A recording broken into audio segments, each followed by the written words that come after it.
Good evening, everybody. Welcome to Talkin Torque. My name's Colin Livingston. We do this show every Thursday afternoon. Bounce between the world of industrial stuff and racing, and once in a while we kind of dip into some of the other world. Tonight we've got one of my good friends, as I read on the bio earlier today, Canadian radio royalty. Where'd you read that? Mr. Lochlin Cross. What's going on, man? Not much. I appreciate this. I don't know anything about racing. Yeah, that's okay. I don't think we're going to talk about racing. Yeah. We can if you want. Less than nothing. I will be honest with you. Yeah. I've never been into it at all. That's fine. We can still be friends anyway. That's not I know. a requirement.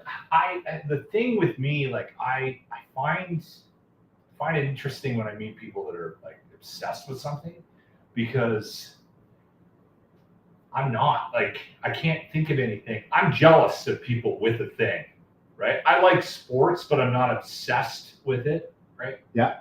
I like movies, but I'm not obsessed with any particular genre.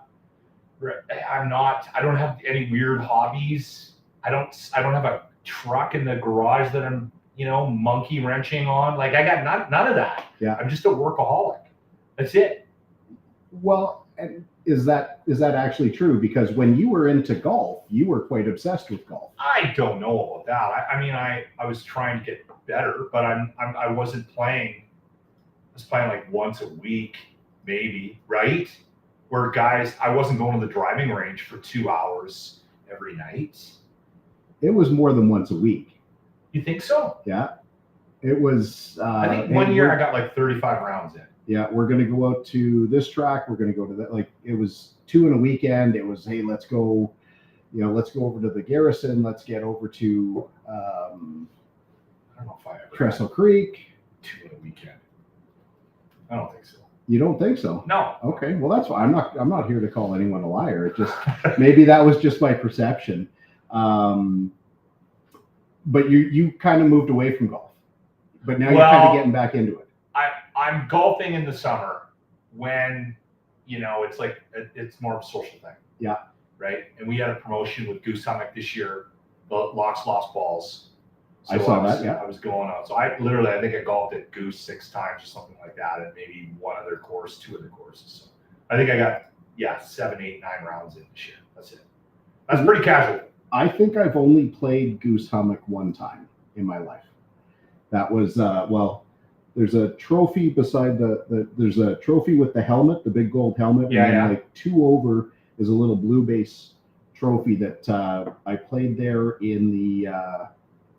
One of our customers, one of the projects we worked on in like 1999, held their year-end golf tournament at Goose Hummock, and we won. I had this idea before the summer that it was like literally you had to take a canoe from hole to hole. But that was just a memory, because I hadn't golfed the Goose until this year, probably 5-6 years. I hadn't been up there. Yeah. And they've got a new manager, so he was doing some promotion with the station. So. And it's not that far. It's a great track, and it's not as much water as I thought it was. I had this like memory that it was just. I think the first time I played it, I think I lost like 6 balls in the water. So you walk away thinking, the whole course is water. You're losing that many balls. Yeah. See, I was never worried about the water there. I just remember it being a lot of target golf. Like. Yeah. You can't grab driver because the fairway narrows at like 250 yards. So you're kind of forced to play like a short club off the tee, and then you've got to kind of hit into this area, and then you get up. There's a lot of that out there. Yeah. Unless you're arrogant and you think you're gonna, hit the dog leg with your driver. Yeah. At 250. It's possible. I don't actually remember the last time you and I golfed. We used to get it was a couple up rounds. Where you were up, and you're still up. Your golf course at Blackhawk. Yeah. I've been there maybe twice with you, I think. At least 2-3 times, maybe. Yeah. Yeah, we used to at least get out once a year. You didn't golf this year up there, did you? I played 3 rounds. One was in a tournament. All right. Yeah, I played in the the Special Olympics tournament, and then I played 2 casual rounds. That was it. Yeah. For a friend, Positive Mike, that's watching along, he's complaining about echo, so I'm not sure how my levels are all screwed up that it's echoing for him. But Locke's enjoying a TKO there, Mike. So we're giving you the cheers, Mike. Giving you some love online. Those are the first Mike.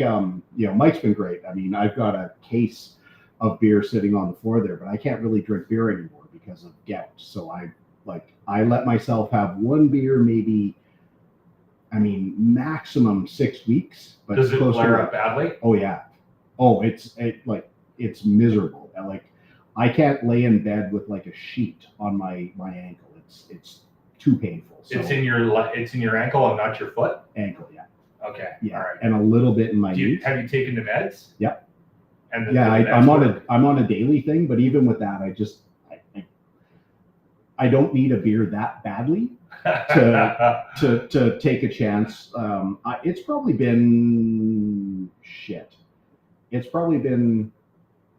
4 years, 3 years for sure, 4 years since I've actually had a flare up. So I avoid shellfish, I avoid asparagus, I avoid beer, like all the triggers, and because trying to deal with that kind of pain it's no fun. I've had a couple of friends of mine that had it, and it's supposed to be the worst.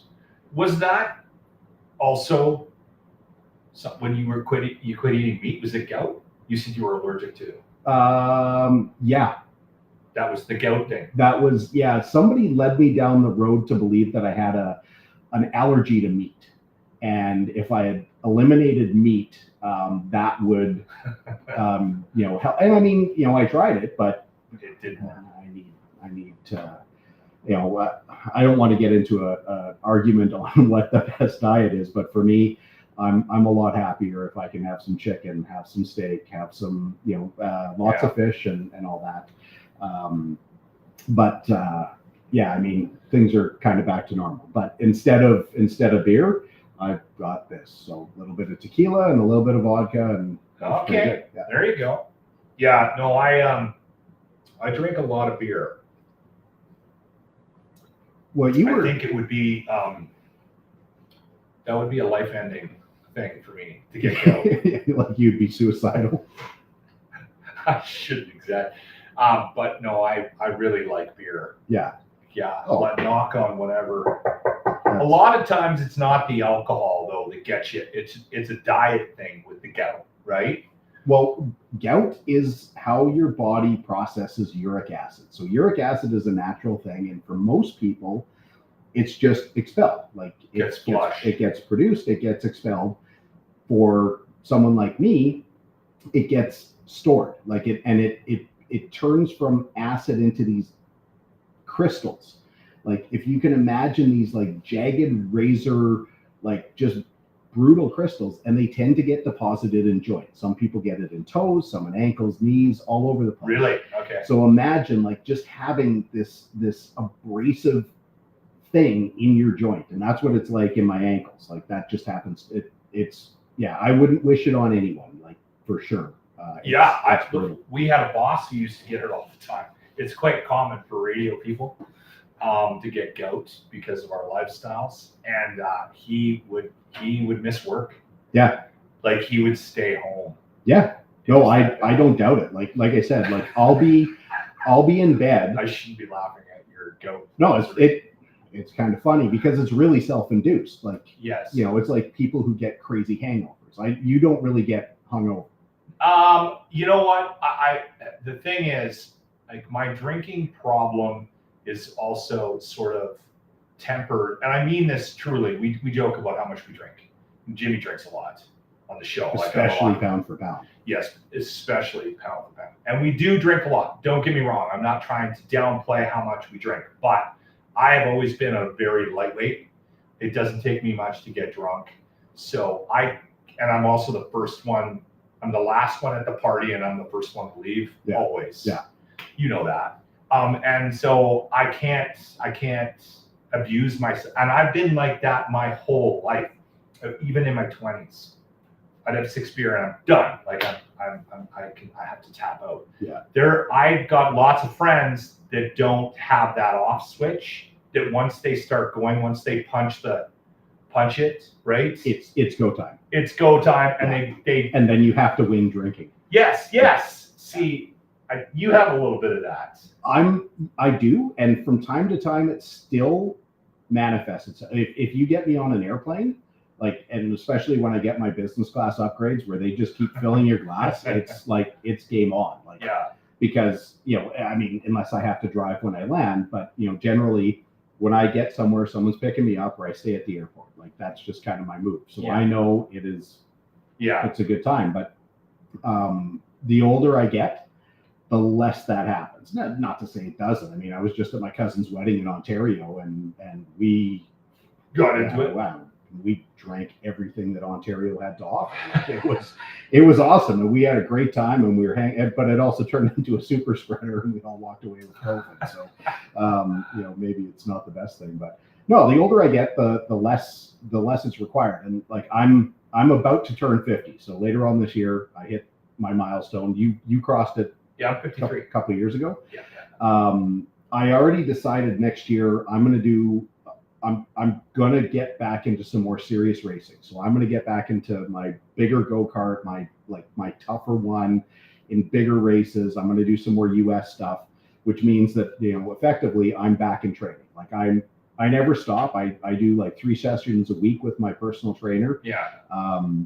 They're hour-long sessions. We go like crazy, but it's going to be like 3 sessions with him. I'm going to do individual sessions, like just go in and do treadmill stuff. I'm going to be, upping massages. You need the cardio, right? You need cardio, you need strength, you need durability, and you need to be light. Being big, it's not like hockey where you can be stronger. Like you need to, like you've met Alex and you've met, they're tiny. 5'4", 150 pounds. I'll never, like, the only way I can get to 150 pounds is if you cut me in half. There is no way that I could get that low. I don't know about that, Colin, man. I've seen some remarkable weight loss stuff in the last couple of years. Dean. Yeah. Dude, he's lost 50 pounds. Yeah. He's like below 200, and he's my height. He's 6'4". But below 200, that's doable. If I'm peak everything and I get max efficient, I can get down to probably about 190, maybe 195. How tall are you? You're 5'11"? 5'9", 5'10". But I'm fairly broad. I do carry a lot of muscle, which is what fat people always like to say. But I carry a reasonable amount of muscle. I've got a pretty big skeletal mass, and like. That being said, if I can get back down around 195, 200 pounds, that puts me in a really good range, because you still have to have a minimum weight in karting. Like if you're 160 pounds, a guy like Alex, if he gets into the shifter cart, he's got to bolt 30 pounds of weight on just to make sure that just he to makes keep minimum, to get to the minimum weight. So I can do it more naturally, but getting that conditioning back, but this isn't about me. We're here to talk about you tonight. No, I don't want to, just to answer Mike's question, no, not going for the Worlds, just doing some more of the fun events down in the States. But that's cool. You talked about radio, and obviously that's what you're known for. You're a radio guy. Now we'll get into radio, but I want to know, how does a guy from Yak, BC, get into radio? Like, what was it like that kind of wet your whistle? And I was in Creston, Yak. We lived just outside of town, but I went to school in Creston. And at that time, I remember I started telling people that I wanted to get into radio, but I had decent grades, so I was on the honor roll. And you talk to your counselors in a small town with 4,000 people in it, 3,500 people. The radio guy it's not something to aspire to. The guy that works at the AM radio station. So there was a little bit of, I don't know, steering me in another path kind of conversations when, you're sitting down having discussions with counselors and whatnot about your future. And then I kind of caved a bit because I had a couple bursaries. I had some money coming to me. for grades and whatnot. Doesn't matter. I went to Selkirk College in Castlegar, so I'm there for whatever 3/4 of the year. And I remember sitting with a buddy, on a patio having a drink, and I was telling him that how much I disliked what I was doing. And he goes, "Well, what did you want to do?" And I'm like, "Oh, I always wanted to get into radio." And he goes, "Well, you have your own car, you're renting your own place, you pay your own bills." That's the requirement for radio? Well, no, just you make your own decisions, right? Yeah. Okay. So I packed up the Toyota and I headed to Vancouver, and I got into the Academy of Broadcast Arts right away. BCIT turned me down. I went back the following year because I didn't feel like I was ready to start putting tapes together. And then the whole time I was there, I was doing college radio. I worked at CJIVE, which is the campus radio station at SFU. And I did like a weekend blues show and would hang out at the Yale Hotel and record blues guys for my show. And so I did that kind of stuff. And I think obviously BCIT, the radio program, was a little more difficult to get in back in the day. They realized I was serious, so they let me in that next year. I did 2 years, and then I started to apply for jobs towards the end of the 2 years, and I got a couple of interviews. One was in Edson, Alberta at YR Radio. I always affectionately refer to it as "Why Are You Listening" radio.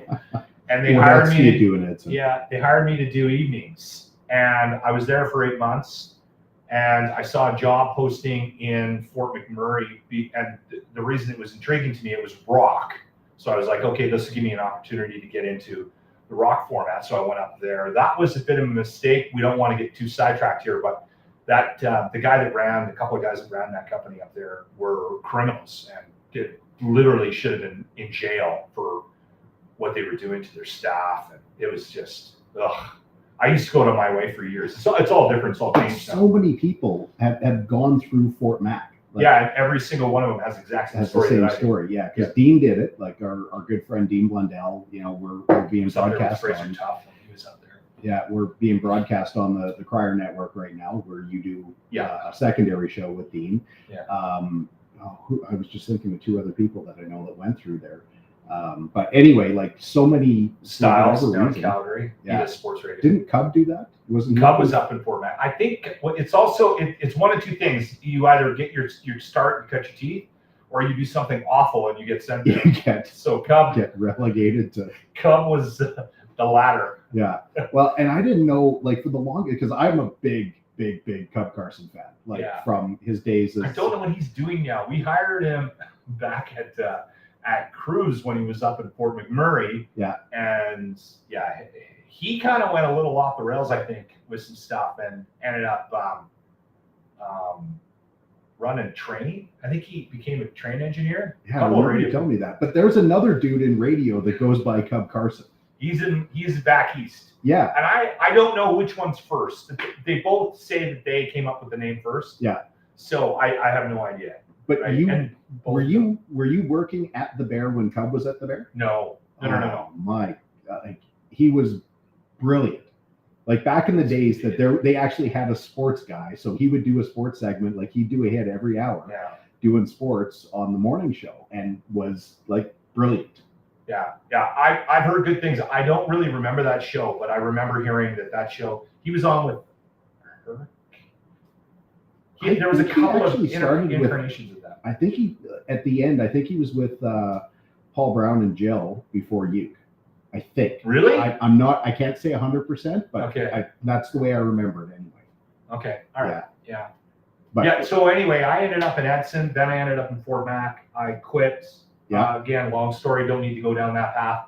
I went to Prince George for a couple of years, and then I wanted to get into programming because I was having kids and buying houses and stuff like that, and the money is really, really rough. So at least the guy that's the program director that's running the radio station, at least that guy has a car, right? Yeah. So I had aspirations to get into programming, and there was a music director's job opening up in Winnipeg, so I went there.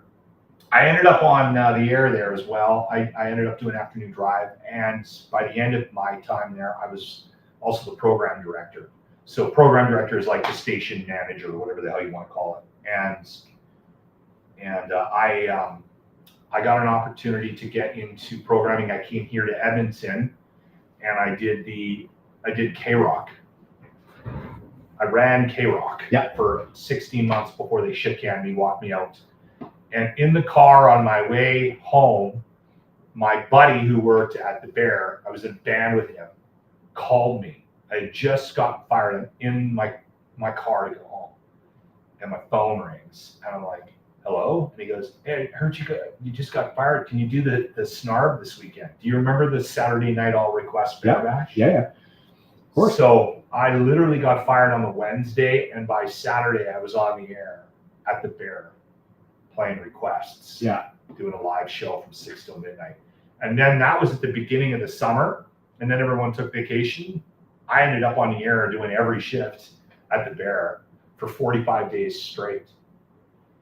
So that led workaholic. to well, I just lost a job. I had kids. Yep. I was working.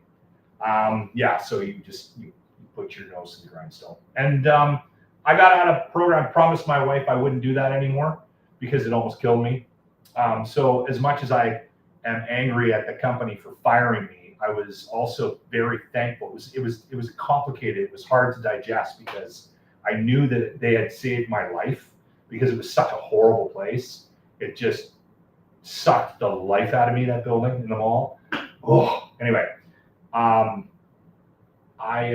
rebounded and stayed on air, and I've avoided any form of management since. So that would have been 2008 that I got shit canned, and I've been on the air ever since. So which is the funny Bear Cruise, right? I just left them all. I'm still doing the sports hit with Gregor, and now they've got the AM station 1440. So that's the Wetaskiwin signal, I think, right? That's where the tower is, and that was where the station was really located. They bought that license, and the studio was in the mall, but they broadcast out of Wetaskiwin. So I transmit, Like I haven't picked it up. Like I haven't listened to it. Can you get it in your car? They must have turned the signal to because they're working on it. There's a lot of. I haven't listened on the radio for a long time, but I just use the app through the radio player app, and it works perfect. So if I want to catch that bypasses the signal, right? The tower, so you're not, it's all over the it's all over the internet. They punch out 2 signals from the station, so and you know what, a lot of sports listeners listen like that anyway. So I thought it was weird that they turned that off over there, the bell like that. It's crazy. I've heard the way that they did it that just but they never do it right. I mean, these big companies, they don't get points for how they fire. None of them. No. So but Tuesday morning, like they didn't even wait till Friday. Like they didn't let the station go through its natural thing. Pull everyone in at the end of the day or send out an email and say, guys, listen, we're not coming back on Monday. We'll give you a weekend to kind of get ready for all the media hit and all the stuff that all the questions you're going to field. It was just like, go to commercial, gone. And then every trace of the station was gone. Yeah. The website was down, the email stopped working, like everything. Yeah. I mean, my son came to me because we were still doing the racing thing with Gregor. And he's like, well, I guess that was the last race report. I'm like, no, we're still doing it. He's like, I don't think you are. I'm like, what do you mean? It's like the station's gone. I'm like, what do you mean the station's gone? Bizarre. Yeah. So I've heard a couple of different stories. The one that I think has the most, and I can talk about this because I'm not connected with these companies. So if you bring somebody else on that was there or whatever, they probably have an opinion or whatnot. I don't have an opinion because I didn't lose my job. I do have an opinion because I think it's a sad thing for the state of the business. But what I heard was, and this is all speculation, this is all conjecture, but I heard that was it 8 or 10 stations they unplugged, something like in that neighborhood. And so if it was 8 stations they unplugged, they sold 2 of the signals. Yep. And they shut 6 off, like gone. Yep. And somebody did some work behind the scenes and dug up ownership of towers and things like that as a possibility, like as a reason why they might have done it, because it's unprecedented. Just that it's so difficult to get these signals and these licenses, and then just to walk away from them. It's It's crazy, absolutely insane. So, but if you look at the structure of each one of those stations and where their towers are and the land where the towers are, the two they sold, they were renting the space on land they didn't own. This again, I repeat, total speculation. The 6 they turned off, they owned the land. And the land is in pretty valuable territory, like Ontario, right? Edmonton. It's worth, Vancouver, it's worth a lot of money. Yeah. And so just keeping the lights on and making whatever profit you are from one of the radio stations doesn't even remotely touch the money they could make from the possibility of selling the land.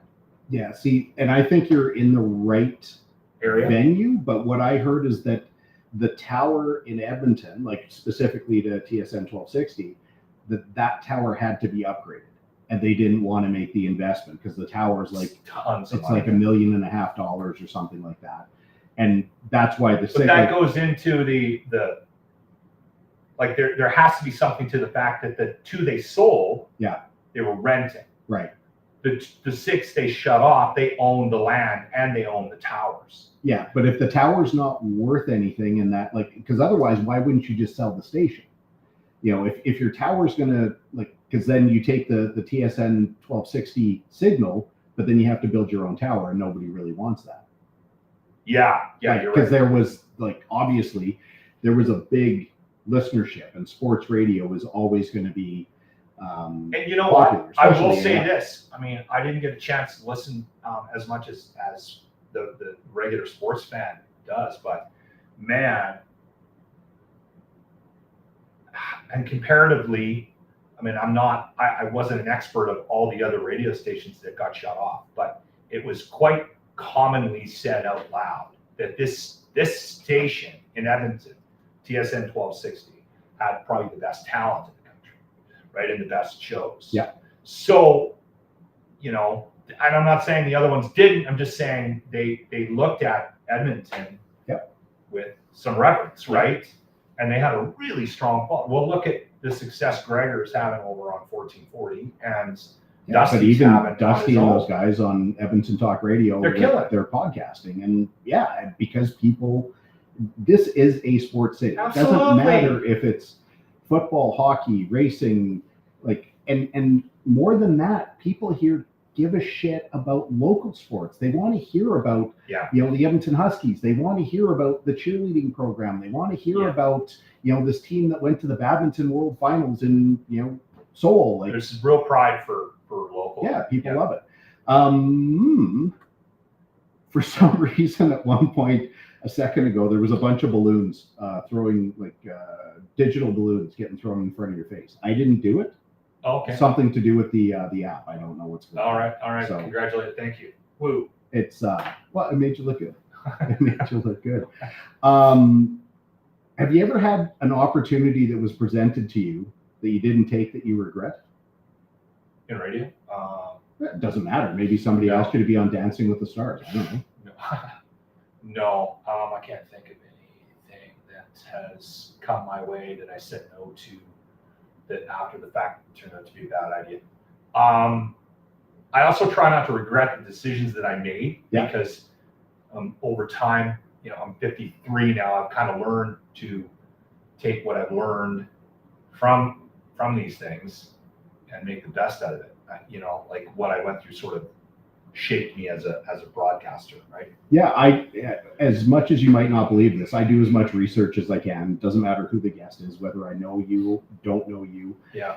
You made a comment in one article that I read that you've only legitimately been fired one time. Yeah. Which in the world of radio is unheard of. Well, and for me, I think everybody thinks I just get fired all the time, but I haven't. I'm actually, and it took me a long time to recover from being fired from a job I knew that was killing me. Like I chewed on that for a long time. I'm still chewing on getting fired, and this is what it got turned into. That was 23 years ago, October 26th. Revenge is an excellent motivator. I hated failing. I hated it. Because I knew I didn't do anything wrong. It wasn't the right fit. And while it turned into something great, I still hate it. It's like choose on you. It's a rejection thing. 23 years, like almost half my life ago, and I'll never forget it. Yeah. My wife at one point, she sat me down and said, "You're gonna have to let it go. You're in a way better place. Like, don't you see that?" Which is funny. And when I heard that from somebody else, being very not self-aware for a lot of years, I think. Do you think the echo is that button that's on there, the 4? No, because there's no mic there. Okay, all right. We can mute them all out. Okay, there you go. All right, try that. Yeah. But there's no mics on those channels. Yeah. Anyway, I can't hear an echo. I'm just worried that there might still be an echo. Yeah. So where was I? Talking to Deb, and she said, yeah. You have to let it go. And she was right. At some point, I had to stop being angry about something that actually ended up being a good thing, right? Yeah. So but the ends don't necessarily justify the means, and I know what she's saying, because there's not a lot of positive that comes out of those feelings, but those feelings are natural, and you don't, guys like you and me don't necessarily forget when someone does us wrong. You get fired because either you've done something wrong or somebody made the wrong choice. And like, if I do something wrong, I have no problem owning it, admitting it, acknowledging it, and then trying to do better in the future. But that sting won't go away. What I do now, like if I get myself into a situation that I feel like I may have overreacted or whatever, I'll walk away and I kind of look back at it and try to adjust my behavior, right? Yeah.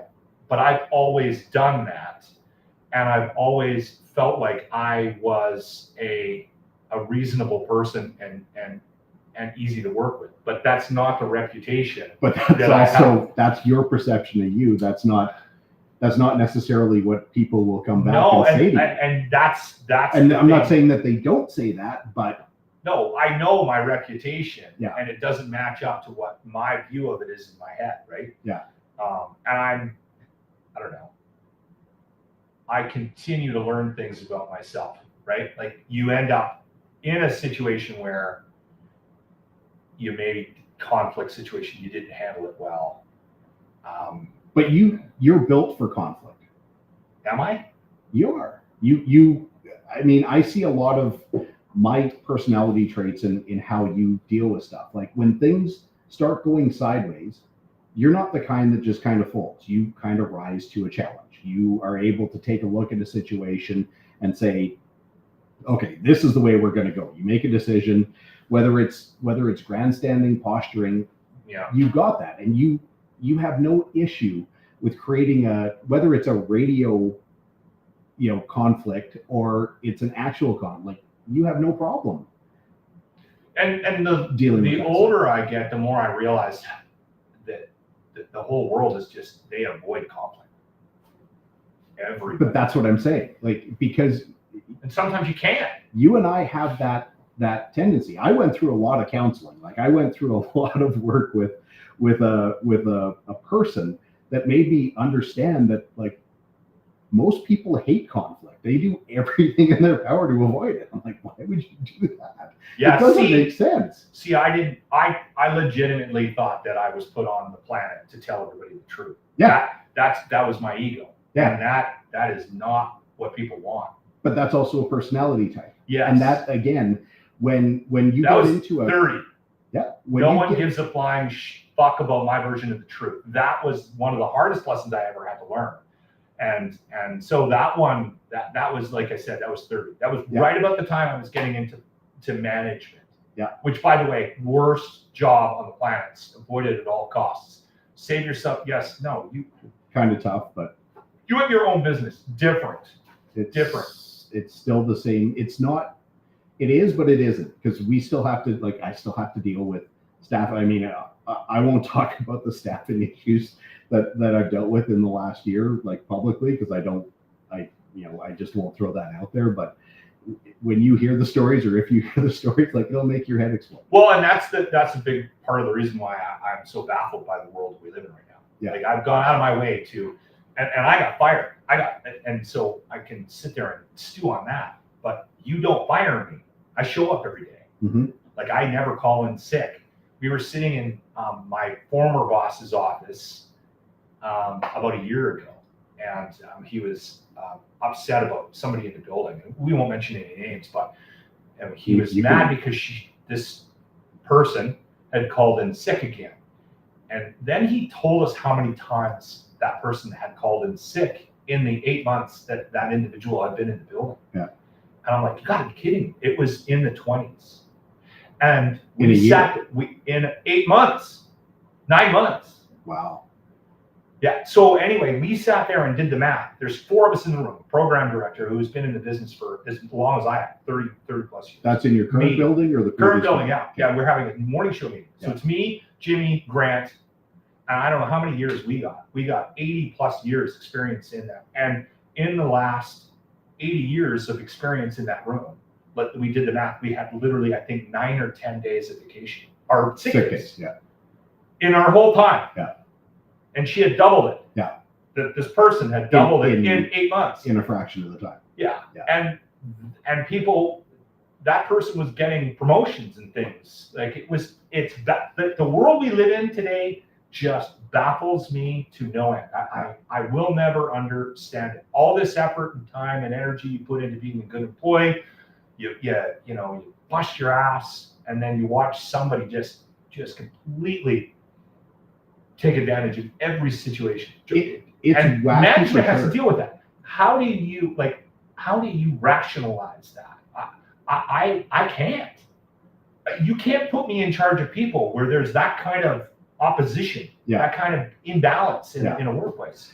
It's I'd lose my mind. I've done a couple of monologues like on this podcast. I've done a couple, like even with Dean. I said the same thing, but I believe, aside from work ethic, there's always been lazy people. I get it, but I think we're being tricked into fighting with each other. We're being tricked into being way more divisive. That you've got to identify as a label. You've got to be a conservative. You've got to be a liberal. Yeah. Like, well, what's your politics? What do you mean? What's my politics? Like, are you conservative or are you like here in Canada? Are you Democrat or are you Republican? Like, why? Because that sums up who I am by that one word. Yeah. Like, I had this exact fight on Twitter this morning. It doesn't make sense, but we're being tricked into being divisive instead of realizing that we actually agree on way more things than we disagree on. Yes. This is kind of a function of my age now, but there's so many things that don't make sense. Like right now, what you're talking about falls into the thing that I see so much of is, well, if you're a business owner, you got to be an asshole and you've got to be exploiting your staff. But if your staff, kind of do don't kill yourself for a job because your boss doesn't care. Don't kill yourself. What the hell is this? Like one of my friends from a long time ago, and we still talk to this day, said the best job security you could ever have is working yourself into a position that your company can't live without you. Mm-hmm. Like, that makes a lot of sense. Work really hard. Company should see what it is. And if they don't, you probably don't want to be there anyway, and you'll likely find somewhere else to go. Yeah. But right now, it's crazy that people seem to think that they can just show up. They want to get treated like they're the world's most important person. Yeah. But they don't give you 1% over a 40-hour week, Monday to Friday. It's a very narcissistic society that we live in now. Yeah. In general, but I think more people are on the other side. We get convinced that these people are out there because we see a little bit more of them, and I don't know. It makes me crazy. It will literally. Well, it sounds like you're dealing with it better than I am. But the argument I had on Twitter this morning, and I know you're off of it, but I'm off. I had made a comment about it was a joke. Danielle Smith announced today that she's given everybody a break on insurance. And the hypocrisy of that is that the UCP is responsible actually for lifting the cap, and it's coming off again in January. So your insurance rates are going to go up. Unless, of course, and she masks it. She doesn't put the cap back on. She masks it by presenting it to the public as this, I'm rewarding good drivers. Right. If you've never had a ticket, you're your rate's only going to go up 3%. So she comes out, stumps, makes herself look good because she's rewarding good drivers. But at the end of the day, she's screwing everybody by not just putting a cap on an industry that is already taking advantage of the population. Right. And so I made a comment about how is this Justin's fault? Because she also was very good at making everything the federal government's fault. And the thing is, I am not liberal. I lean way more conservative. Yeah. Somebody came after me and said I was stumping for Trudeau. And I said, well, I'm not a liberal and I've never voted liberal. Just because I have a problem with the decision that was made by the UCP doesn't actually put me, and this individual just kept going, so I ended up blocking them. But the point I'm making is, you're right about the labels. If you have an agreement or disagreement with one side or the other, everyone throws you into this camp immediately and stamps you with some kind of a label. And there's days on my show, on the locker room, I get labeled liberal, and then I get labeled a right-wing nut. 100%. Every day, I get both sides. Which isn't even close to true. No, it isn't. I am like probably 75% of this province and this country that is in the middle, that holds their nose when they go in to vote. Every provincial and every federal election will leave the civic politics out of it. But you go in there and you pick one that might align with your values, but you're never really there. We have zero representation for the middle of this country. And you and I have talked about this. You and I we'll hear things, policies will come down, and you and I will have a very similar take on it. And it doesn't make us liberal or conservative or Republican or Democrat to realize both sides are trying to screw you. They just do it differently. But that's the thing that I've started to realize more and more the older I get, and this whole idea that we're being tricked into fighting with each other, is that the older I get, the more socialist ideas I have. Yeah. I'm programmed as a conservative, like not within the party, but just from that platform. You're fiscally responsible. You're conservative minded. I am too. Better with my money than giving it to someone else and letting them decide what to do with it. But at the same time, I also, I don't want to see people starving, and I don't want to see people homeless, and I want the roads to be decent, and and I could make a joke about bike lanes, but that one's been played like way too far. Yeah. But I don't mind that part of my money goes to somebody else. No, I don't mind, like as a business owner, I don't mind that. As there's a lot about that I do mind as a business owner, because what we pay just in property taxes here is disgusting. And we get exactly zero service. I would like to see what you pay and compare it to what Kate's pays for all that. But I don't want to get into one over the other. Like the whole idea is, I pay the city of Edmonton a ridiculous amount of money for this 0.47 acre piece of land that's developed with a 12,000 square foot building. I don't get garbage service here. I don't get what? No, I have to pay. I have to contract a garbage taker away. I pay extra because I have a recycling bin here. We will only see a snowplow on this street, and I swear to all things holy, I will not see a snowplow more than 2 times a year. I have to plow my yard, but my street won't get done, so I plow my street at the same time. We don't have, we don't get a single service. Now, yes, we're the beneficiary of having, police and ambulance and the rest if something happens to happen here, but we're also citizens of this city. Yeah. We'd have that anyway. So we do a lot of contribution, and we don't get any, you drove on my street. My street is if you compare my street to one that you'd find in Fallujah, it's no different. And the city, in their infinite wisdom, they paved this street last year, but they only paved the second half of the street, and they patched the part of my, it's so ridiculous. They could have just done it and been done with it, but no. And they'll come back in 2 years and they'll do a bit more, and they'll come back and do it. So it's maddening where they choose to direct money and where they don't. But again. And I brought this up countless times. I didn't think we should go down the civic path, because I know you and I both have very strong opinions about this. But I brought this up on my show countless times. And I'm starting a bit with this guy that does a lot of work behind the scenes to uncover how the city spends money, because it's all public record. Right. So you just have to have the wherewithal and the patience to read the stuff, and you can learn a lot, right? Our mill rates go up, and our rates go up, and we end up getting less and less. Yeah, and there's a lot to it, but I think we're going to have a weekly segment on the locker room where we talk about this stuff with this guy Jason Bale. And you can get into weeds on this. This is generational again, and this is back to the work ethic. Your boss is out to get you. Don't give them as little as you possibly can. Yep. That mindset is also that type of mindset also wants everything and doesn't really care about the cost of it. Correct. Right? But somebody else pays for it. We want all these shiny things, and there's very little concern about how much anything costs. It's just like, oh, that's nice. Like, we need that. Vancouver has that. Toronto has that. Calgary has that. Edmonton should have that. Yeah. And so we put money into these budgets, and I don't know if we always get the best deal for our dollars, because I think a lot of these deals are, anyway, we don't need to go down that path.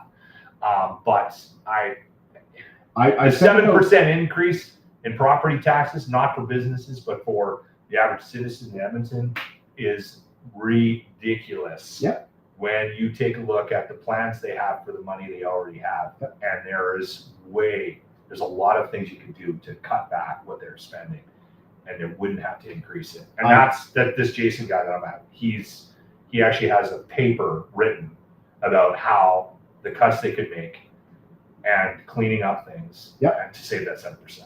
I've said forever that Edmonton is a city that has big city envy but small town vision.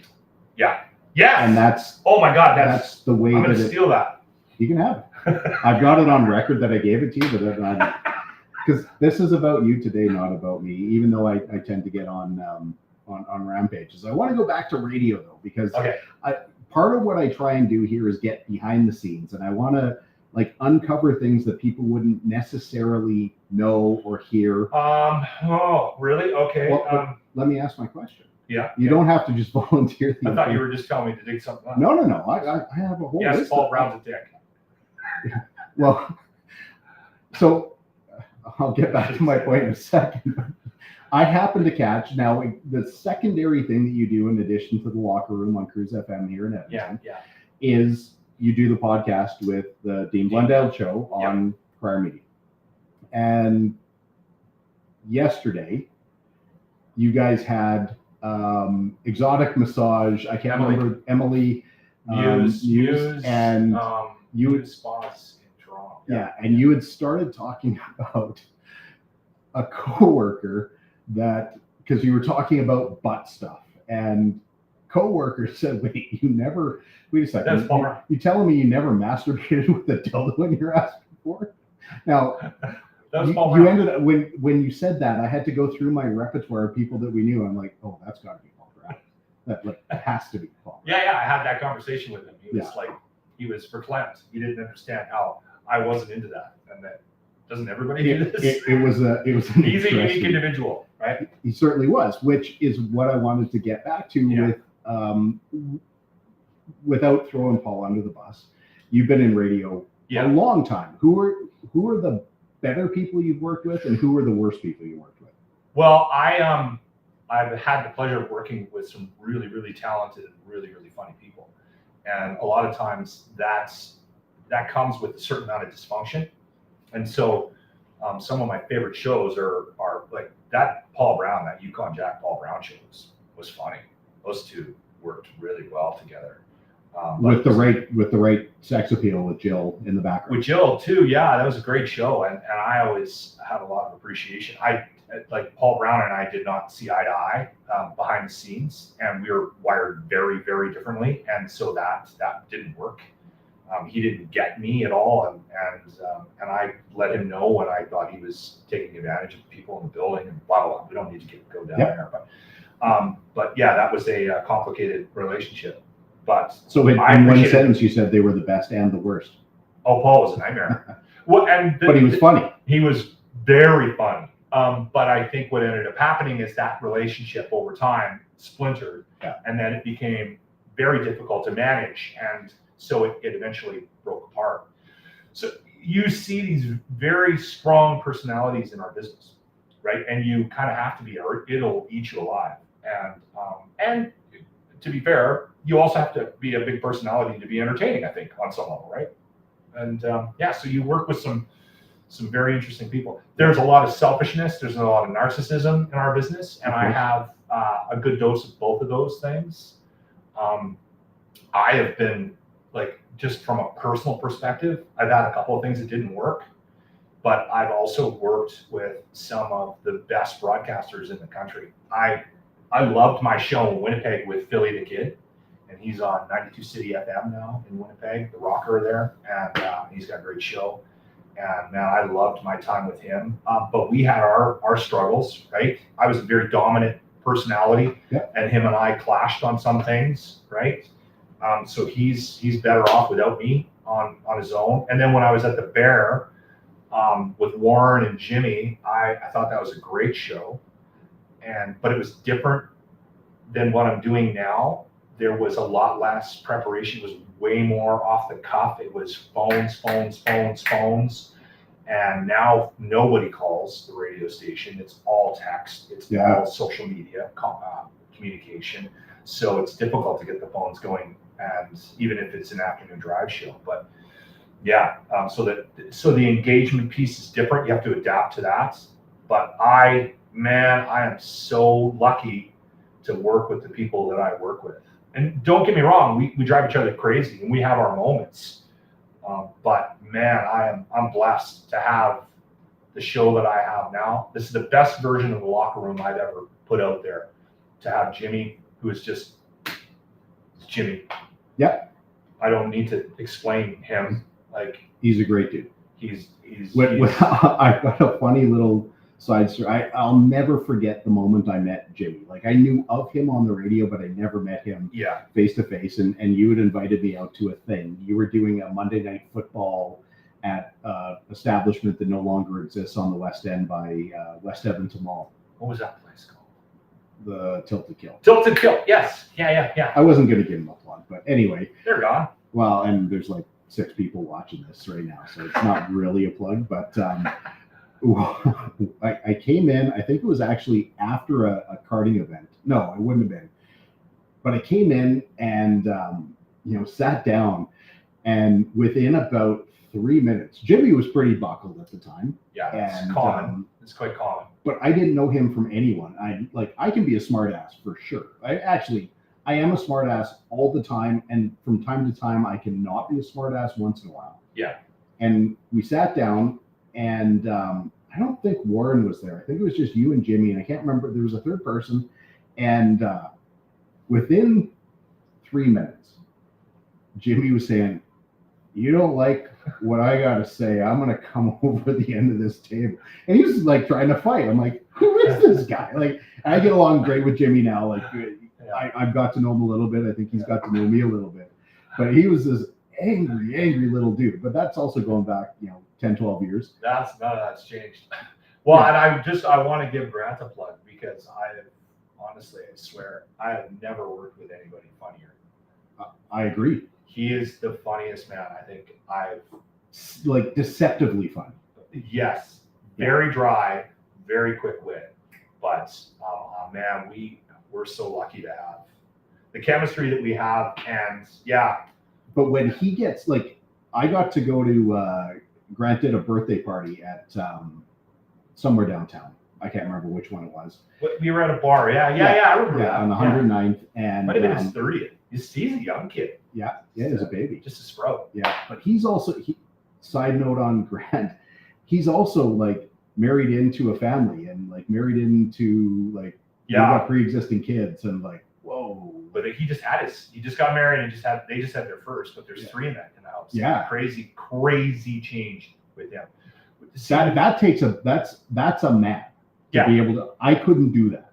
You know what? And he had a very difficult dating sort of life as well. It wasn't smooth for him. Yeah. I mean, I don't have any stories. I don't remember anything. He said this to me. Like, he felt that he didn't like the dating thing, right? So I think he had only a handful of girlfriends since I've known him. Yeah. And then when he met Mac, it was just like, all right, this is it. They moved but in right away. So it was just the right time, the right girl, and she's awesome. Mac is unbelievable. He's a guy I don't know well, Yeah. but I feel like I know him well. Like, yes, we've only had he's very quiet in half public. a dozen interactions, but I really get the sense of who he is. But like during his birthday party, this guy, like, he's a personality. He's on the radio. Like, you know, obviously you know how to communicate and create something that's entertaining, whether it's a story or a joke or whatever. Yeah. And then all of a sudden he busts out some Creed karaoke, and it's like, okay, now I know who this guy is. Like, that was awesome. And he's been doing that for years before it was cool. Oh yeah. No, I think he invented that. When I actually gave him credit for that, inventing the Creed thing the other day, when we were talking about it, because Creed is turned into a thing.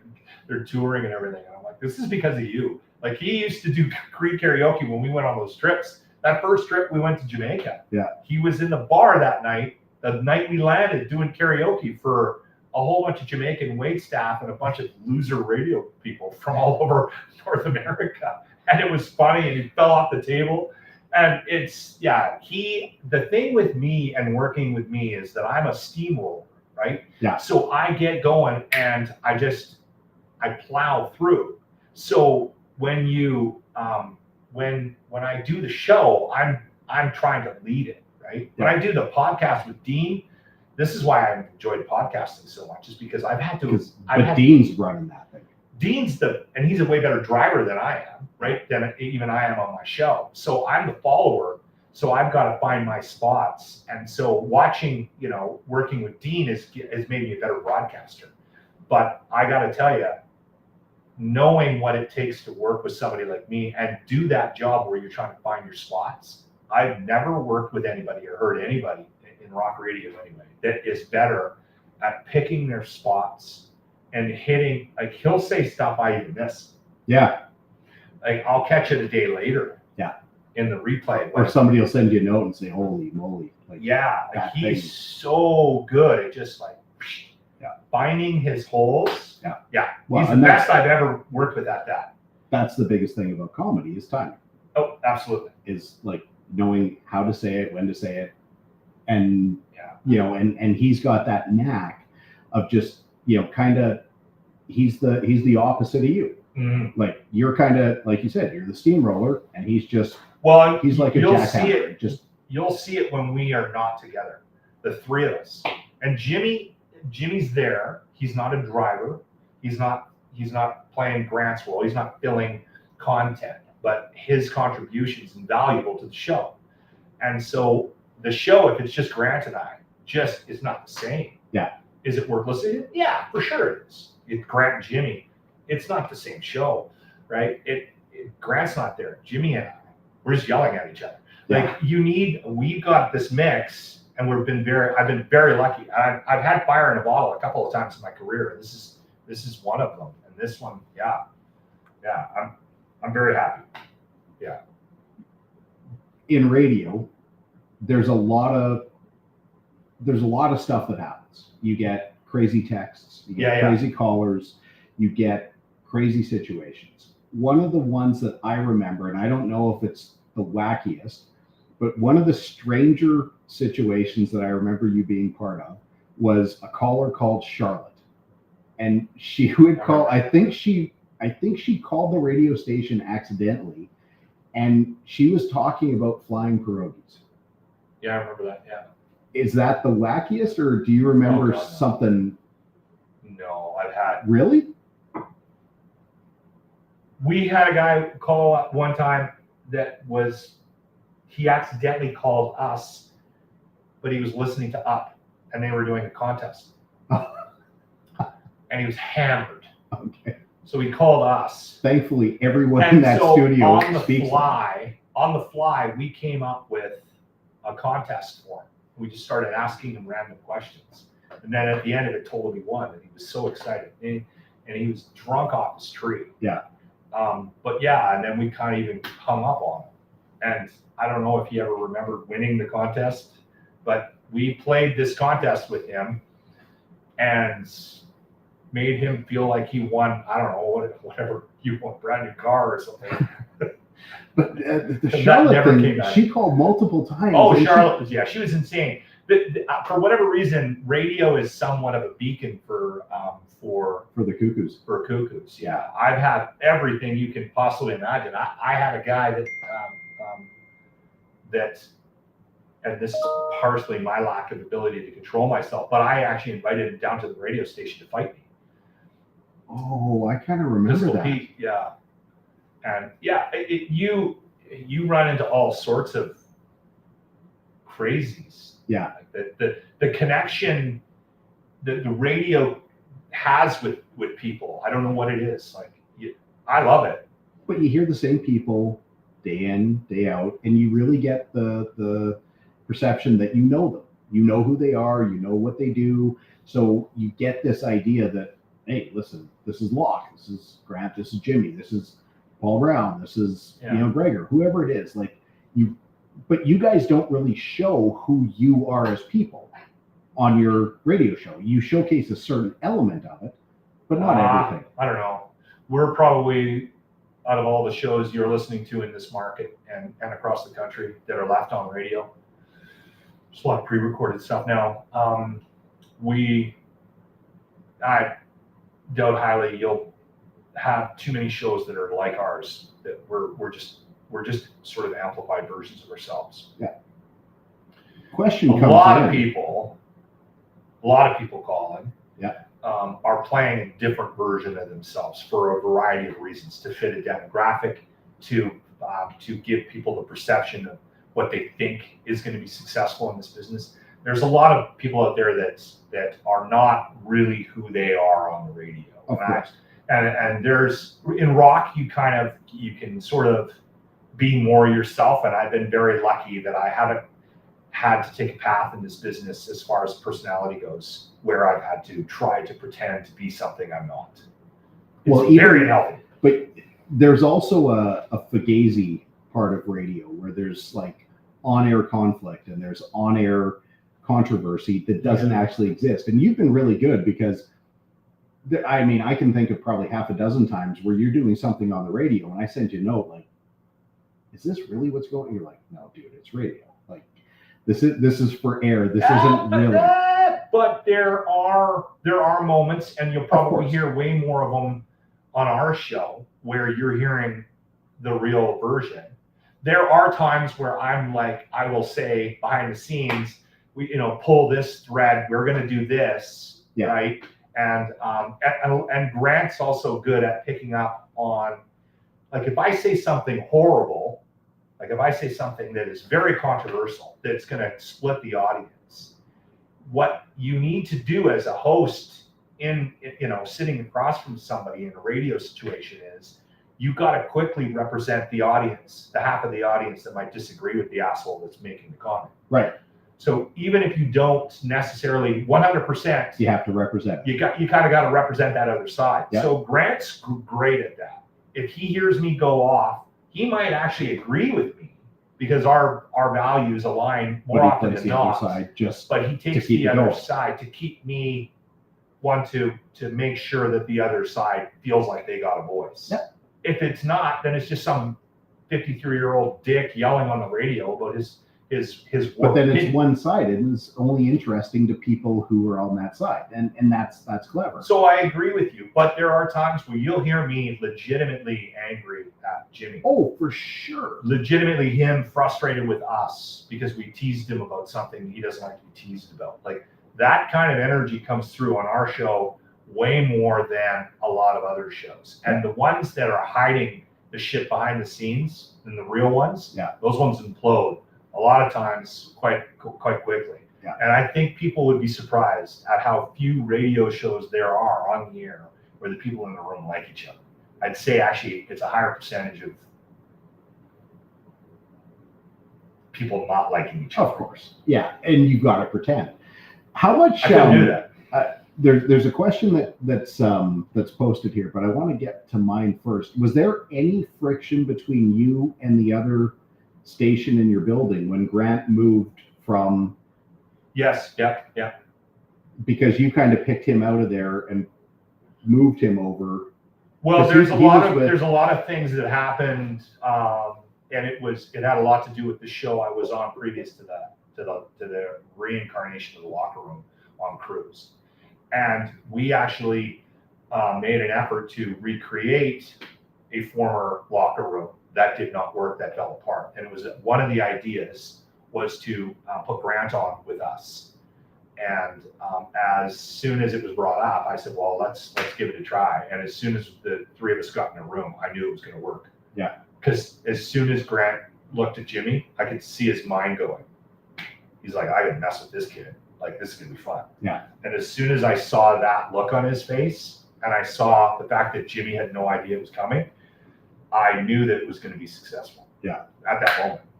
That created some animosity with the other station. Oh yeah, absolutely. Yeah, for sure they were not happy about it. But it's worked out better for everyone. I would like to say that out loud. I don't know that, but and candidly, I won't say I know the other two, but I've met the other two and I've had interactions with the other two. I don't listen to that station because that's just not my music. Well, I hope they've let it go because it's been 7+ years, and he was on that station for like a year, less than a year, I think. Yeah, so I like them as broadcasters. I think they're really awesome people. I can't listen to that music. It's just not my music. But the fit is really good. I think the fit that we have supersedes any concerns they may have had. The chemistry that we have and the success that we've had as a trio. And I can't say I ever listened to their show with Grant. Yeah. I don't know how that worked, but the way that they've got it now, I think it works. Like that play between the two of them. But I think that was also the motivation to remove Grant, because Grant is so good at what he does that he might have been taking away some of the attention that one of the hosts needed on that show. And so I think the idea was, and it was presented to them as this, I think, was that, hey, listen, if we remove Grant from the room, you're going to shine. Yeah. And I don't listen to it. I've never heard it, so I don't know. I can't be a judge of whether or not that worked. Yeah. I'm reaping the rewards of getting a really good broadcaster. For sure. Yeah. Getting back to the Cruise FM world, how much time do you spend on the Grant report? None. That's all Grant. I don't write that. Yeah, that's 100% Grant. And he has a system of writing it. Like I prepare our show at night. I'll work 3, 4, sometimes even longer. I work weekends. I put shit down on paper, and then we, take it in every morning. We're a heavily prepped show, even though I might not admit that in public, but we are, and it's a lot of work. But Grant is one of the better writers I've ever worked with. I work with some really good writers in this business, and he is up there definitely. And he doesn't prep that shit ahead of time. He does it on the fly while we're playing tunes. Yeah. And I don't question it because it works. Because it's brilliant. Yeah. It's awesome. Yeah. It was fake news at first, and then we just basically got sick of calling it fake news after the whole Trump thing. So then we just flipped it to his name, right? Gotcha. Perfect. Yeah. Why do you stay in it? In business? No, in radio. I can't do anything else. Like I have zero skills. Like I hope Danny's hiring when they fire me. Like I've been doing this since I was a kid. Yeah. Like I moved to Vancouver. I was there by the time I was 20, and I got into radio school. I got my first job at 24.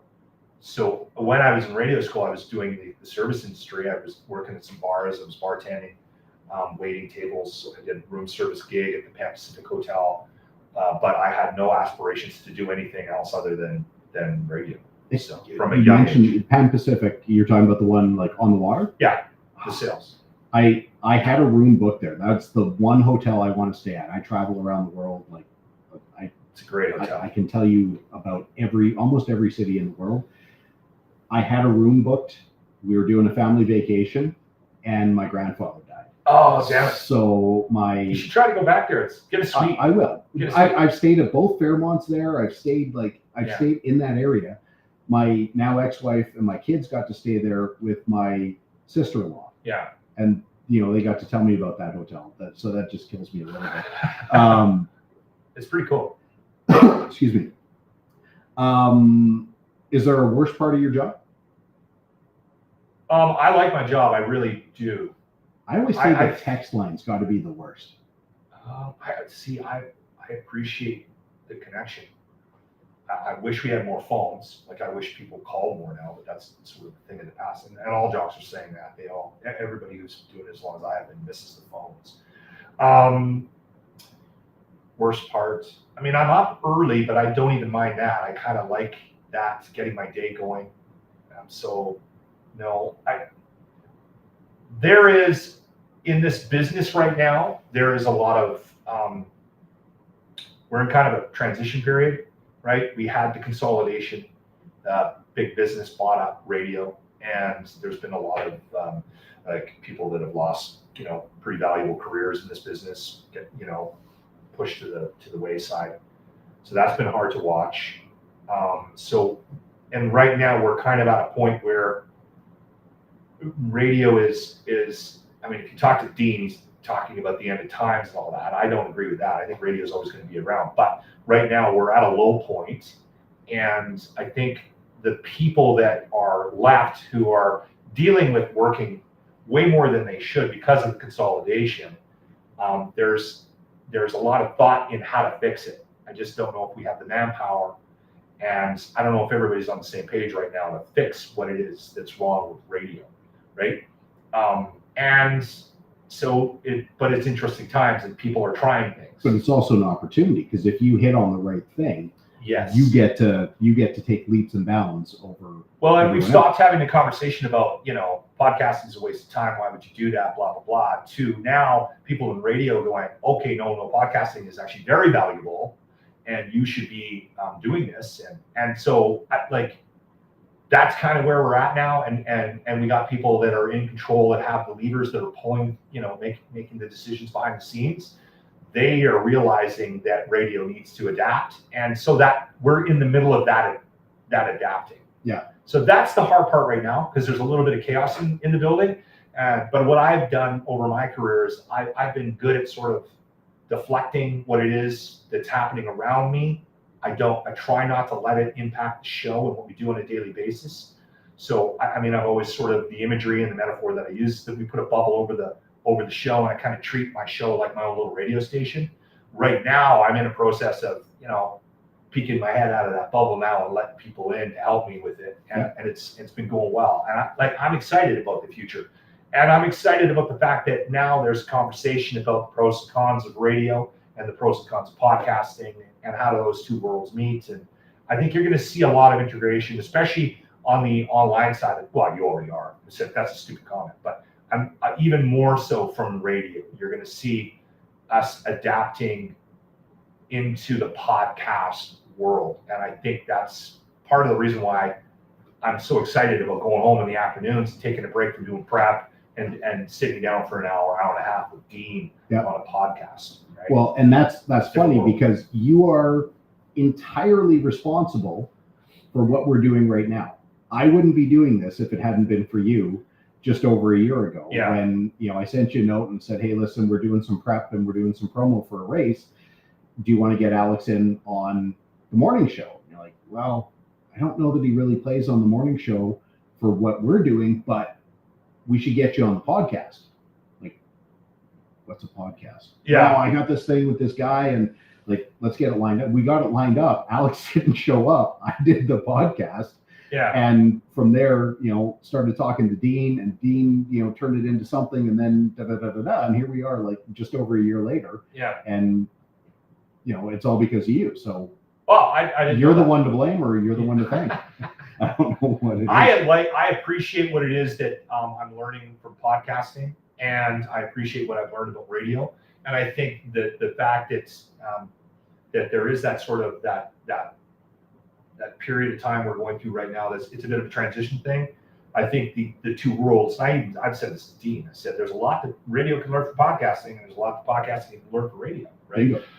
And so he's got his own personal bias, and he's got his own personal Dean stuff now, that he drags along. Even Dean has started to realize, right, that after having done what he's done with Crier, that there was elements of radio that he took with him, and of course. So he shits on radio more for a bit, right? Because he's in podcasting now, right? Yeah. And I got my foot in both worlds, and enjoy what it is I get from both worlds. Right? Yeah. Well, and you're teamed up. You've got great partners everywhere you're at. Oh God, Grand Jimmy, and then with Dean and I got something going on with Dean too. I think we have a real strong chemistry on that podcast. I think we do. I think so. I mean, you tend to be the more outrageous guy, which is kind of funny knowing what Dean's history is. And then Dean's kind of the, kind of almost like the mediator. Yeah. You get to kind of stir the shit, and Dean gets to kind of point it back in the right direction. Yeah. And again, it's a different format, and it's a different, you're sort of exercising a different muscle, but it's the same thing, But it's just it's entertainment. It's trying to tell a story in a way that people have heard it 1,000 times, but in a way that they want to hear it 1,001, and then think that they heard it for the first time. That's the trick. What we're doing right now is not easy, and there's a lot. I mean, I'm not trying to make us. For me, it is, because I just say a thing and then I sit back and I nod a lot. Well, you're not giving yourself enough credit. I don't need to. The podcast today's about you. The podcast is not easy to do, and there's a lot of really bad ones out there. And the podcast industry is in a big transition too, because there's too many of them, and there isn't the business structure around it right now to make it sustainable on any level. That's different in the States. There's a real strong commerce and structure and dedication to putting out consistent stuff. In Canada, we're getting there. There are groups that are starting to make this a viable career path, right? I ran into somebody that had a kid that was wanted to get into radio, went to radio school, didn't actually get into radio, and is on a podcast. Yeah. And I know about this kid, and I know what he's doing right now, and he's in with a good group. Yeah. And the parent, we were golfing with them, and they told me who their kid was, and I was like, oh I know that guy. Yeah, he's doing really well. Yeah. And they're like, really? Yeah. Well, we're really concerned because he's on a podcast. He never did the radio thing. And I went, oh no, he'll be fine. Yeah. He'll be good. He's gonna make a go of this. But radio is limited to a market. It's limited to a day of time. Are you the drive guy? Are you the midday? Are you the morning guy? The podcast thing, it lives on forever. It's accessible to everyone. And now that you can take your thing and put it on Spotify and Apple Music, and I don't even know where these things go. I have no idea, because we've got great people at Crier that take these things and they post them. See, I have a better idea, because we put our stuff out every morning as a podcast. We take the show and we cut it up and we do it best up, right? And there's even a conversation about shifting gears on that and doing that differently. But the one thing about getting your voice, I have people contacting me that never listen to the show live and contact me daily about the locker room because they listen to the podcast. Really? Yeah. So your point of being it's if you're driving around the city, there's a copy of what we're doing on a podcast form. So if you're not up at 7 o'clock in the morning and you're a locker room fan, you can listen to the podcast later in the day, right? So and there's value in that, and the idea of how radio is sold too is going to shift. I think there's going to be a movement in the next, I don't know, maybe I'd say maybe even 5 years from now, where how it's rated, traditional terrestrial radio, is going to shift more to a digital format, and there's going to be more value about impressions and listens online, or as much value as the traditional way that this thing is measured and sold on the radio. Yeah, but all you need is a decent signal. You need a decent, you don't need to build a studio. You don't need to build towers. You don't for me, and I am not an expert, I don't know the ins and outs, and maybe what I'm saying is not correct, but I believe that the trick to getting podcasting to matching what radio is doing, or even surpassing radio, is that it's got to be more readily available in the car. Yes, and it's getting there. Of course, but it's not like cars have radios and you can program their yes, you can do that very easily with apps and with this, but it just isn't. They're making cars without radios now. Yeah. So so that transition's happening. It is, but until it does, we have people listening to us call. Yeah. from everywhere. In the morning, we get that text line. We get hundreds of texts. And we have people listening to us from right across the country. We have the guy in Mexico that tunes in every morning. We've had people from Australia tuning us in because we're the drive show. Like we're online. You can listen to our show live on the webpage and then the podcast. And you get the radio player app and you get through. Yeah. So times have changed. And I think radio over the years has done a pretty decent job. I mean, right now, again, we're in sort of this valley, I think, with the business and how we're viewed, right, in the world of broadcasting. But we've survived every death knell that they've thrown at radio, right? For years, they've been calling for the end of radio. When they made the cassette, and then CD, then satellite radio, and we've kind of hung in there. So I again, like I said, we're in the valley right now, but I don't think nobody Radio's not going anywhere. Yeah, it's not going anywhere. Nobody is counting us out, right? Not yet. Yeah. So I have to thank you so much for all the time you give me. I've got my last question for you, and then we can wrap this up. Perfect. What is the biggest misconception of either you as a person or like what you do as a radio personality that you constantly have to correct people? Well, like I said, I'm a pretty good example. Like who I am, I think people would be surprised at, like, I'm a bit of an introvert, and I sort of tend to be very comfortable in my own skin at home, right? I don't have any anxiety or anything like that about going out and doing social event. But if you give me the option, I'm going to stay home. Yeah. And I think people think that, if you're radio, you're an extra. There's a lot of introverts in this business. Like it's actually more common to have. Like Grant's an introvert. Jimmy is not. He's an extrovert. Yeah. So you run into a lot of that type of personality, and I think that's would surprise people. Plus, I'm a great guy. Well, honestly, you kind of stepped on me, but I think a lot of people maybe think that you have a real asshole tendency. I can be a dick, and I can defend myself. Can, but I know a lot of the stuff that you do behind the scenes. I know like who you are as a person, and you're really a good guy. Well, I appreciate it. I'm not saying that because you're here. I'm saying that because it's true, and that's part of the I appreciate correcting misconceptions. Yeah. Well, and I think a lot of people. I mean, you're known as a business guy. I don't think people know you. You know what I mean? So there's probably a perception of who you are outside of this building. Maybe. Yeah. I have no idea. Yeah. People can think whatever. Like one of my favorite expressions is people's opinion of you is none of your business. Yeah. There you go. That's a good way to wrap up. Right. I'm going to shut you off. I'm going to do my close and then we'll. All right. I'm going to go find your bathroom. Well, you could have waited till I turned your stuff off. But, all right. Whatever. Locker. Really good guy. What is Mike talking about? Tendencies. I don't know what you mean, Mike. That's it. That's another Thursday Talkin' Torque. Next week, got another interesting guest. Need to triple confirm before I bring him in.